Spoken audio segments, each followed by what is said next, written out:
Hey there and welcome back to the Code Wrinkles channel. This time we will take a deep plunge into the concept of IEnumerables in C#.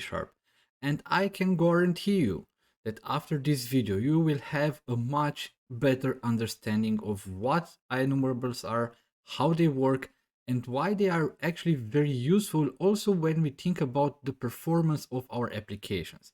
So I would strangely encourage you to stay put since we'll explain everything in depth but in very simple words, and of course with some very practical examples that will give you a lot of insight about how IEnumerables work in C# and what they are. So let's get started right from a very first program. Actually, I have created here for you already 3 projects that I want to discuss with you. And the very first one is actually a question that I always ask during interviews. And maybe some of you already start to smile, but I can tell you that most of the candidates that I actually interview get this question wrong, or the answer to this question wrong. Or even if they get the answer right, when I ask them to explain how things happen, they actually don't know. So it's more just a hunch than a real deeper understanding of this example. And what I want to do in this video, of course, using also other more practical examples, is how IEnumerables work under the hood and why they are actually very useful. So let's take a look here. What do we have? We have here a very simple list of numbers from 1 to 7. Then we use this link where expression, and we want, of course, to filter this list of numbers and to return only the even numbers of that list. Then we add a number to the list, which is of course also an even number, it is 8. And then what we want to do is actually have a for each loop and write everything to the console, what we have in filtered. So the question is, what do you think that will be printed in the console? Maybe just pause the video just a little bit, think a little bit, and then note your answer. And then we might check if the answer is correct.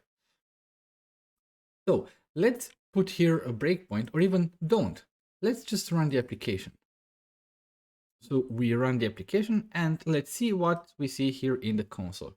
So we see that we see here 2, 4, 6, and 8. And usually, well, you would ask yourself, or a lot of people would ask themselves, how comes we see this 8 here? Because usually you would think, very procedural, I would say, that, okay, here we have numbers. Here we have these numbers where, so we actually filter the numbers. Then we add the 8 to the list, but the list is already filtered. So in filtered, we already have the filtered version, which doesn't contain the 8, of course. And then you would expect that that the console will print 2, 4, and 6. Now, okay, this would be the very first hunch for most of the people. And this is actually very wrong. And the explanation to this is actually very simple. Because this where, if we hover the mouse over it, we see that it actually returns an IEnumerable of int. So not a list, it returns an IEnumerable.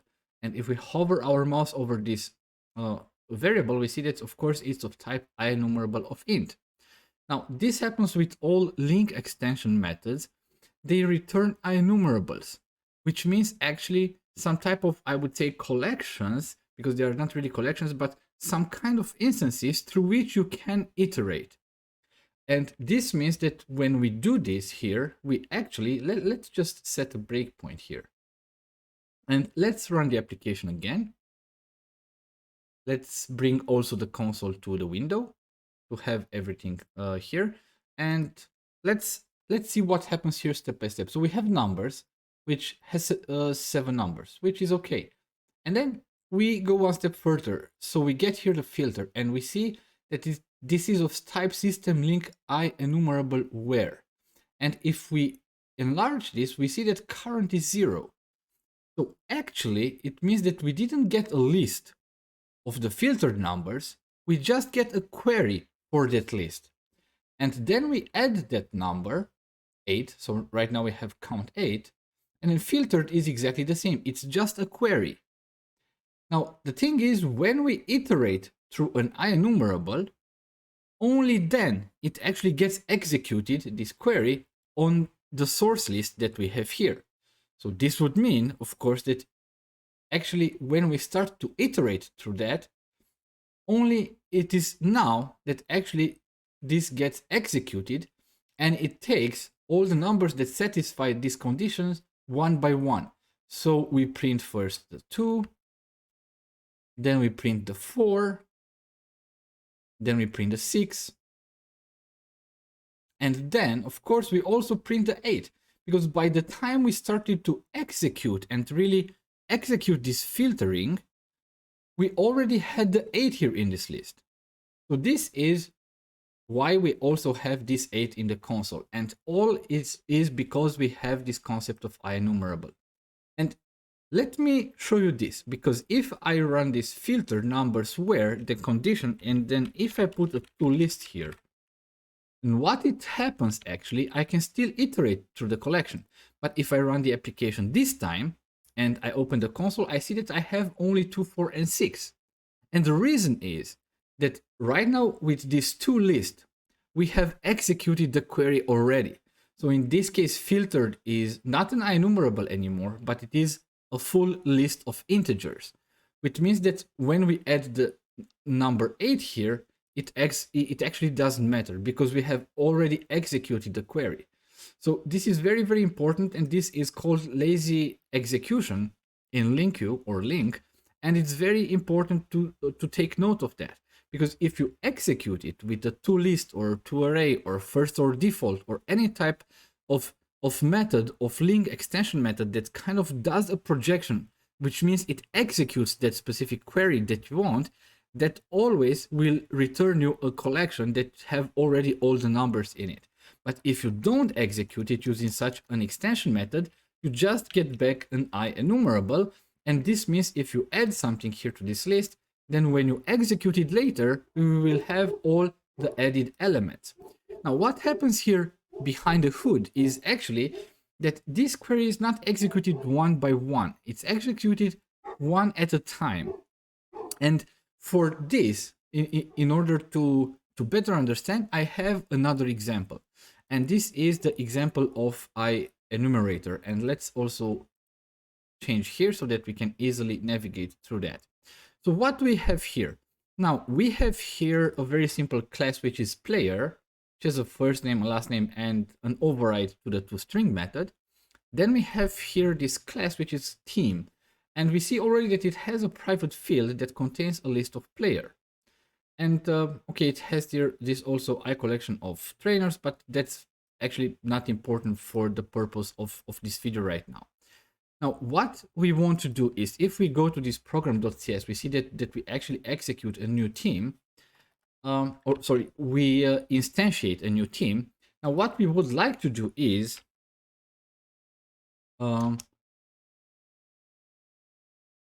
to run a for each and say that for each player in a team, I want to console.writeLine player. Let me just, okay. And right now what it actually tells us in this team when we hover our mouse over it is that for each statement cannot operate on variable of type a team because team does not contain a public instance or extension definition for getEnumerator. Okay, so this getEnumerator, at least from the naming, sounds a little bit familiar to what we call an IEnumerable. So let's take a little bit or a closer look into that. Now, the idea is that the purpose of this IEnumerable interface is to offer a common contract that would guarantee all consumers of that specific code that you are able to iterate through a list of elements. So that is actually what the IEnumerable interface is meant for. And how is this implemented? Let's go back here to the team class. And here we have the team. And let's make it inherit or implement IEnumerable of player because we want to iterate through the players of the team. Okay, and let's now click here on this one and click implement interface. And we see that when we actually want to implement the IEnumerable interface, it's actually very easy because it actually has one method for the generic version. And of course, it also implements the non-generic IEnumerator, for which we will also need to provide an implementation. And therefore, we have here two methods that we have actually to implement. And we see that each of these methods actually return an IEnumerator. Okay, but what is actually this enumerator? This enumerator is actually an instance or a class, a type that makes like a type to be or so that we are able to iterate through that type and retrieve something back with each iteration that we go through. So basically using a for each loop in order to get some elements from the type. That is actually an enumerator. And for convenience, we have already implemented here an enumerator for the type team. And we call it, of course, team enumerator. And it implements an IEnumerator of player. Now, the IEnumerator interface makes us implement different properties and methods. And this video is really not about how to implement an IEnumerator the best possible way, but what I would like to be more attentive to in this implementation of the IEnumerator interface is that we have a current property that kind of designates the current element that you find yourselves in within an iteration. And then it has this move next method that has actually to return a bool and to give the information if the enumerator is able to move next to a next element in that specific sequence. And the way we implement it here is, of course, we just use this index plus plus, we increment the index, and then if the index is still less than the count of the player so that we don't get an out of bounds exception, then we say that the current player, so we set the current player to this list of players and the player that finds itself on this type of index. And then we return this statement that will return, of course, true or false. So this is the whole concept of having an enumerator, is having this concept of having the current object that you find yourself with right in this moment, in this iteration, and it has this move next that kind of like tells the consumers, or the for each loop in this case, if you are able to move to a next element or not. And of course, when we reach the end of this very, very simple list, of course that this will return false. So the enumeration will then end and we will exit the for each loop. So once again, taking them step by steps, if we want to make our team type to be enumerable so that we are able to enumerate different players in this team, we need to implement this IEnumerable interface. And for this IEnumerable interface, we actually need to implement two methods that return an IEnumerator.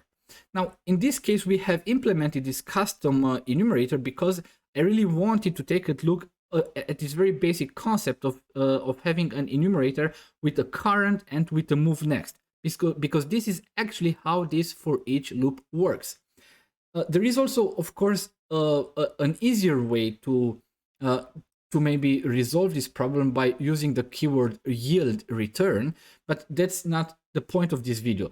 But right now we have this IEnumerator or this team enumerator. So let's have a field for that, private read only, and it will be team enumerator, and it will be, we call it enumerator.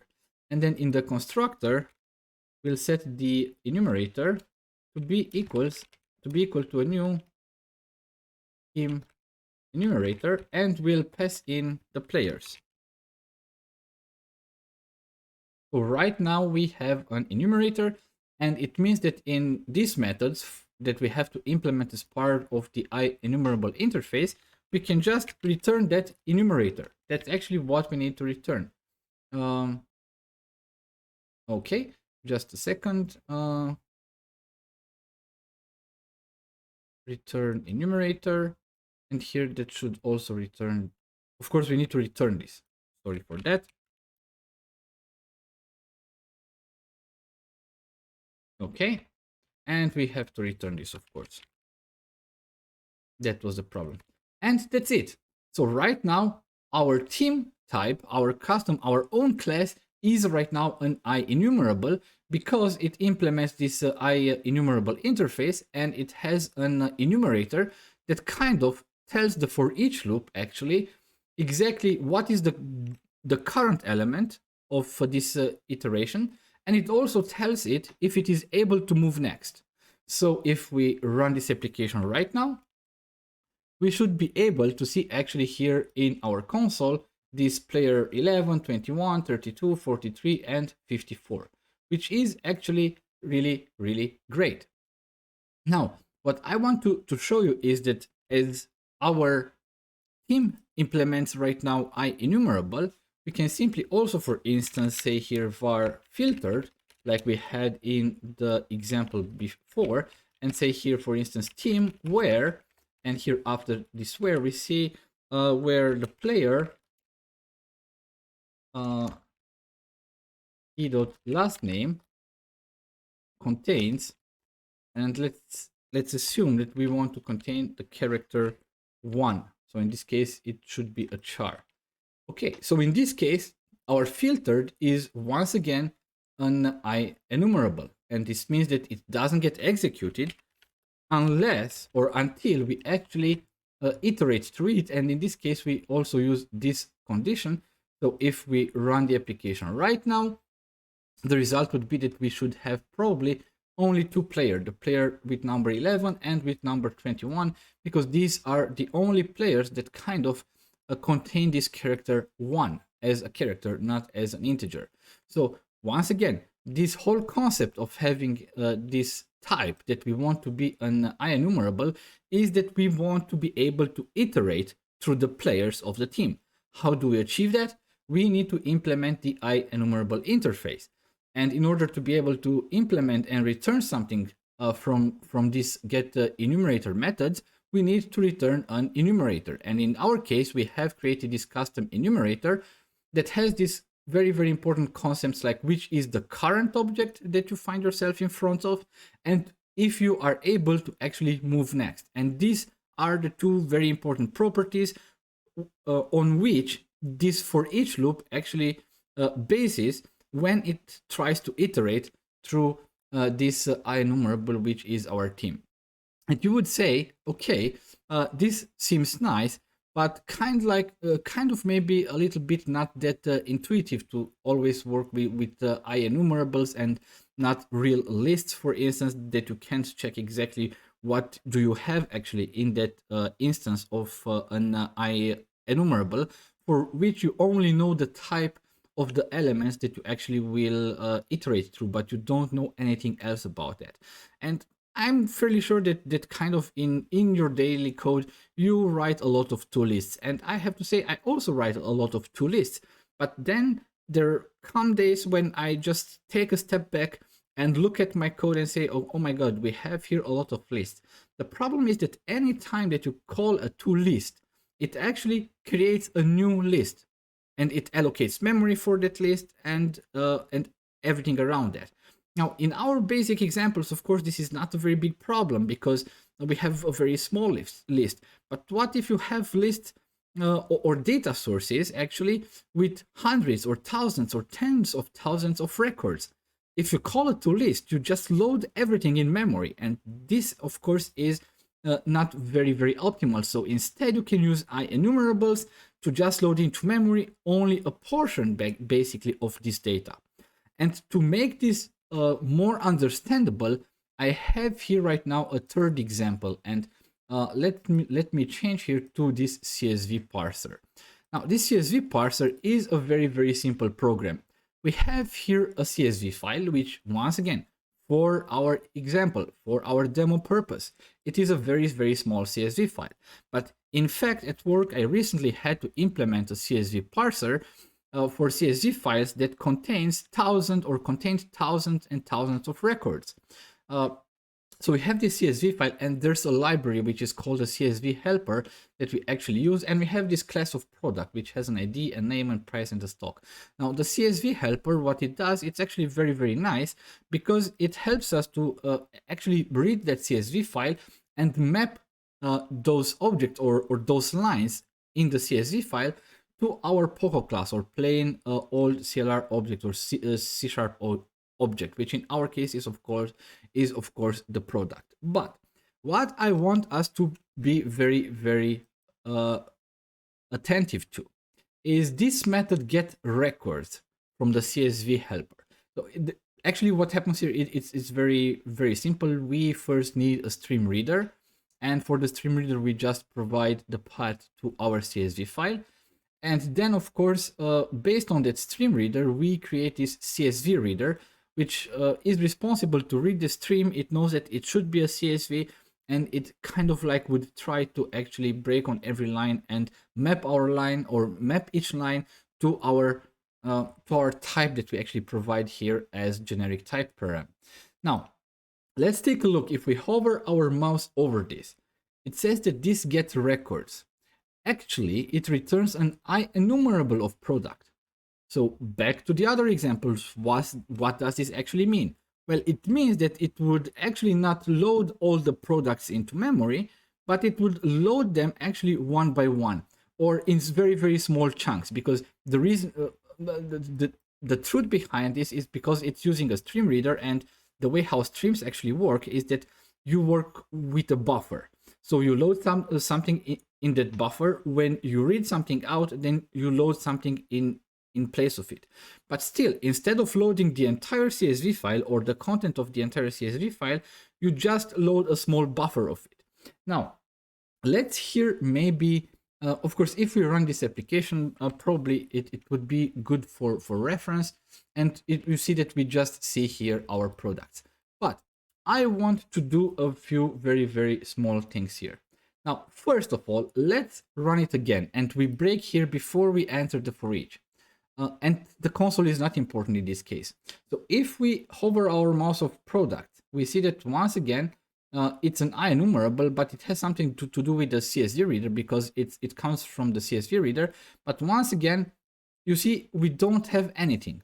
And if we go here on row view, it also tells us that expanding the results view will enumerate the IEnumerable. So it will load everything into memory. That's why we actually don't want to expand that. Let's stop that for 1 second, and let's change this to have here a ToList. So let's run the application again. And in this case, when we hover our mouse on this, we see that we have here a full-fledged list that already contains 4 products. So right now we have loaded all the 4 products from the CSV file into memory.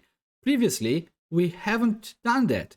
We just had an IEnumerable to that CSV file that kind of like retrieved for us the next element in the sequence until actually the CSV file was read to the end. So this was how that actually worked. Now, if you don't believe me, or if you don't trust me, let's do this once again, and let's run the application, and let's do the following thing. Here, if we go here in the debugger, probably you are here on the summary, but if we go here to memory usage, we have this option here to take a snapshot. So let's take a snapshot of the memory usage right now. Right now we are actually using the IEnumerable, and we see that we have kind of like plus 4K objects, and our heap size is allowed around 534 kilobytes, which is okay, but we can even go here and take a deeper look into our managed memory. And we know that we have, we work with product, yes? So let's check what allocations do we have actually for product. And we see that we have here one allocation that is actually from the CSV reader with the get records method. It has only one reference and it has this size. And we have here also this one, which is actually for the debugger view. So you see that we have very, very few things about our product right now into our managed heap, which is very, very nice. Now let's close this. Let's close this debugger and let's go here and have this ToList. And let's then run the program once again with the ToList.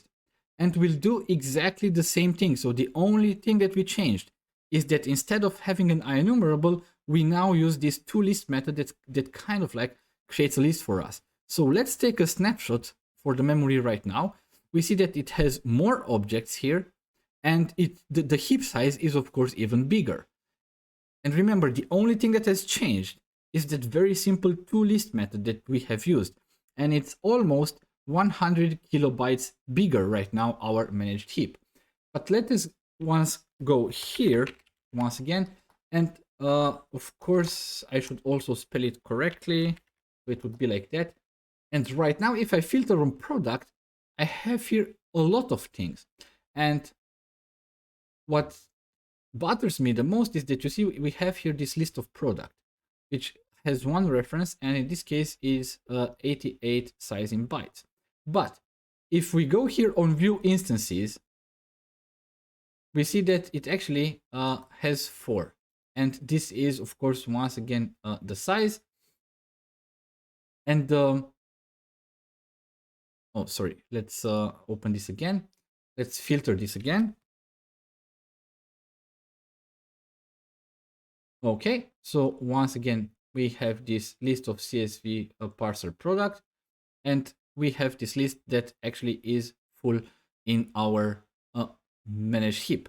And since we have a list and we use a CSV parser, there are a lot of other things that actually comes with that list.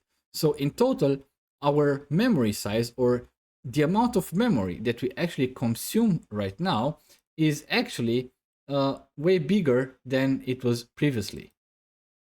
Once again, we see that we have here count 4, and that's basically it. Now, this seems to be very, very easy, and right now even my Visual Studio is hanging, but what I can tell you is that imagine how the size of our managed heap would have actually grown only by the fact that let's open Visual Studio again, because there is one other thing that I wanted to show you. Only by the fact that we actually, when we use that CSV parser, we actually have implemented, or we have used that ToList method, and everything changed. Once again, imagine what would mean for our memory if my CSV file would contain 10,000 records instead of 4. So all these 10,000 records would then be loaded into memory if I use this ToList. And this brings me to the part of the conclusion. So whenever you are working with data sets, always try to work with an IEnumerable part of it, not with the entire list, because it means that any time that you actually are working with a list, or you use that ToList method, you create actually a totally new list that gets allocated on the managed heap. And this is why your memory consumption will grow and grow and grow and grow. So yeah, once again, very, very important. Try always to work as much as possible with IEnumerables. And before we actually finish this off, there's one more thing that I would like to show you. And maybe we'll go here in this program for the IEnumerator. And you would say, for instance, there might be scenarios where I would say var filtered to equals team.where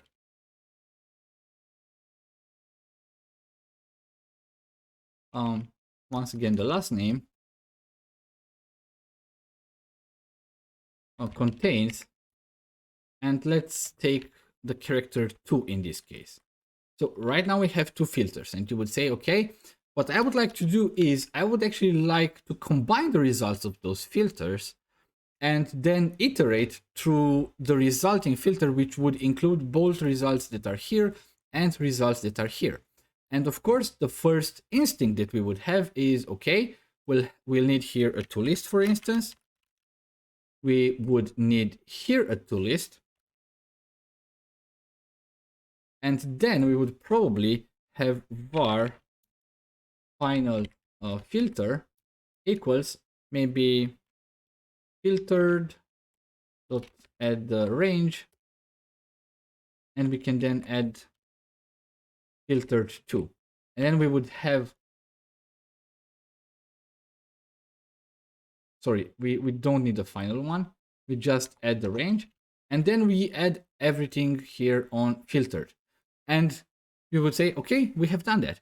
Yes, we have done that, but once again, what happens right now is that you have the initial list of player which is in the class, but then you create another list here that contains only a subset of the players, and you create another list here that contains once again a subset of those players.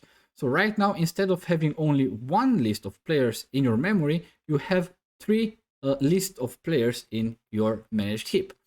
So how can we refactor this so that we still work with only one list? Well, that should be very, very easy. Of course, we don't need this ToList anymore. But what we can do instead here is we can say here, for instance, var final and equals, and we can say, for instance, filtered concat. We have this concat method in link, and we see that we want to concatenate the filter to. Remember, both of those right now are IEnumerables. So no copy, no lists are created. Your memory is saved. And we get then, of course, this final query. And if we go here to final, once again, if we run the application, we will see in the console a combination of our two different lists. And instead of having 5 players, we have only 4, because 2 of them are in this filter, 2 of them are in this filter. We concatenate them and we iterate through them. And once again, in all this procedure, what we have done here, we still have only one list of player in our memory, and that one is the list that we have here in our team class. What we have here in our program are all IEnumerables that don't load new lists into memory. So we really do a lot of memory saving here. And once again, this is a very, very simple application. But if you have real applications where you get a lot of data from databases, from CSV files or from log files, whatever, if you are working with a lot of data, each time you use a ToList, even when with a filter, you always create new lists that require new space in your managed heap. And for each ToList, you get a new one. And you should then try, of course, to aim in order to optimize the memory consumption of your application. You should try to optimize it by trying to use as much as possible IEnumerables and not lists, for instance. And yeah, that would be it, I guess.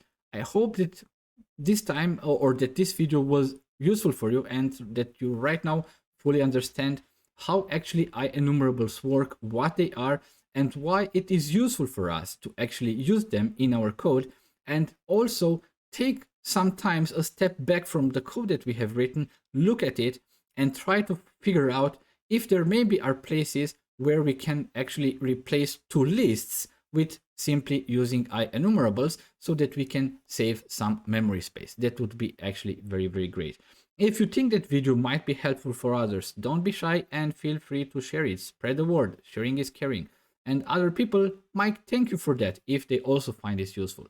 And if you have questions, if you want to get in touch, don't be shy once again and use the comment section here on this video, as I would really like to get a discussion going and I would be more than happy to have a chat with you. So just leave questions, thoughts, or whatever you want to say. Just use the comments and say it, and I would be more than happy to reply to it. Once again, thank you very much for watching, and until the next time, I wish you the very best.